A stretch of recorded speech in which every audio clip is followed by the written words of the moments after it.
तो बातें मत करो। ब्रह्मा जी ने क्या बनाया? जीवन बनाया पूरी पृथ्वी पे, ठीक है। उसके बाद में ब्रह्मा जी ने इसके साथ ही मृत्यु भी बनाई। तो ब्रह्मा जी ने किसको बुलाया? यम को बुलाया। किसको बुलाया? यम को, मृत्यु के देवता को बुलाया। और क्या तेरा काम क्या है?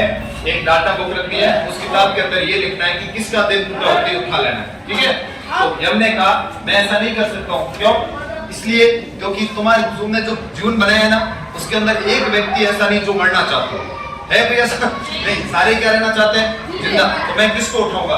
तो उसने कहा कि मैं, ब्रह्मा जी ने कहा हमसे, मैं ऐसी व्यवस्था कर दूंगा कि आदमी जैसे जैसे बूढ़ा होगा ना, उसकी इच्छा कैसी होगी बताओ? मरने की होगी।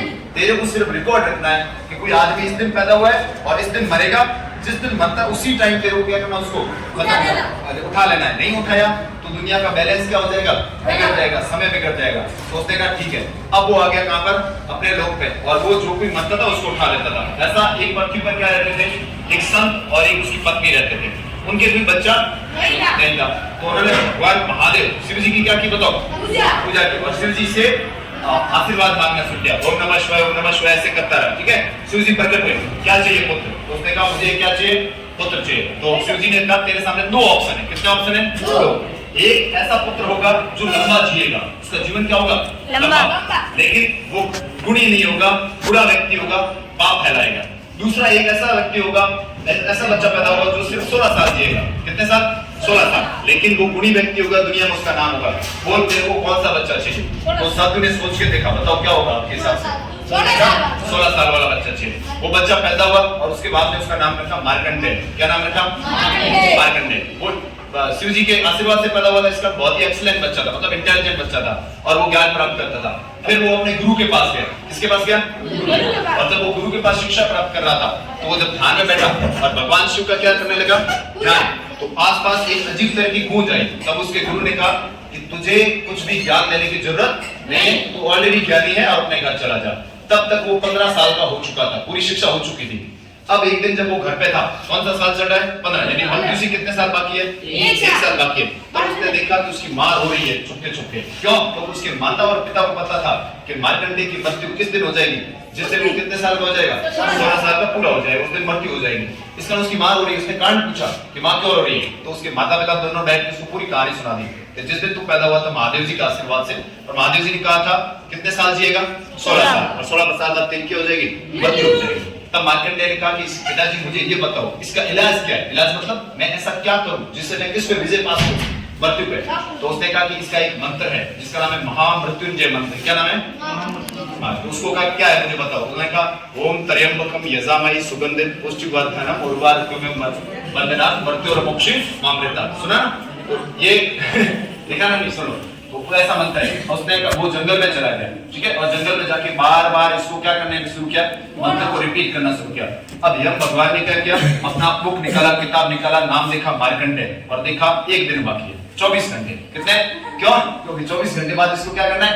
उठाना है, क्योंकि उसका टाइम क्या हो जाए? पूरा हो जाएगा। उसने क्या किया? एक शिव जी का शिवलिंग बनाया। शिवलिंग में समझते हो? देखो ना आपके जो ब्लैक ब्लैक होता है गोला से, यहाँ इसमें शिवलिंग बनाया और उसके सामने बैठ करके मार्कंडेय ओम नमः शिवाय, ओम नमः शिवाय और वो मृत्युंजय मंत्र बोल रहा है। यम आया। यम का टाइम और जैसे टाइम 24 घंटे यम आया। देखो बच्चे उठ चलना है। तो मार्कंडेय ने मना किया, मैं चलूंगा नहीं, क्योंकि मैं किसकी पूजा कर रहा हूँ? भगवान शिव की। तो यम ने कहा कि मैं मृत्यु और समय का देवता हूँ। किसका देवता हूँ? I am the God of death and time. दोनों। टाइम मतलब जिस व्यक्ति का इस पृथ्वी पर समय पूरा होगा उसको मुझे उठाना पड़ेगा, और जिस व्यक्ति की मृत्यु आएगी उसको भी मुझे क्या करना पड़ेगा? उठाना पड़ेगा। इसलिए तुझे चढ़ना पड़ेगा। उसने जो शिवलिंग था ना उसको क्या कर लिया? पकड़ लिया। और फिर वो ओम नमः शिवाय, ओम नमः शिवाय, ओम नमः शिवाय। कैलाश पर्वत पर भगवान महादेव बैठे थे, ठीक है। तो उन्होंने महसूस किया जैसे वो यम भगवान क्या करता है? यम जब आप जाते नहीं हो ना, वो पकड़ के खींचता है। वो आता है किस पे? भैंसे पे। आता किस पे?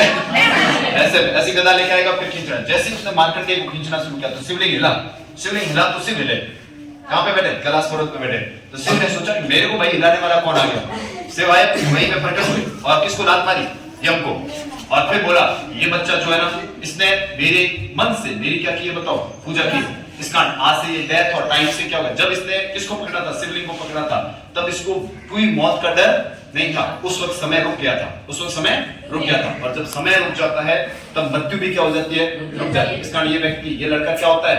अमर होता है। मार्कंडेय को बोला तू खड़ा हो और तू आज से क्या है? अमर है। और जो व्यक्ति महामृत्युंजय मंत्र को बोलेगा वो हमेशा के लिए क्या हो जाएगा, अमर। अब ऐसा होता नहीं है एक्चुअल में, लेकिन नॉर्मली ऐसा माना जाता है। ऐसा आज उसके बाद ये माना जाता है कि जिस व्यक्ति को मृत्यु का डर होता है वो उतना जल्दी मरता है। इस वजह से भय निकालो किसका, मृत्यु का। और जब कभी बैठे तो आपको चाहिए ना कि संकट नहीं आना चाहिए मेरे ऊपर, समस्या नहीं आनी चाहिए। हाँ बस और मरो। जिसको लगता है ना तो हमेशा कौन सा मंत्र बोला है, महामृत्युंजय। क्या बताओ, ओम त्र्यंबकम यजामहे सुगंधिं पुष्टिवर्धनम् उर्वारुकमिव बन्धनात् मृत्योर्मुक्षे मामृतम्।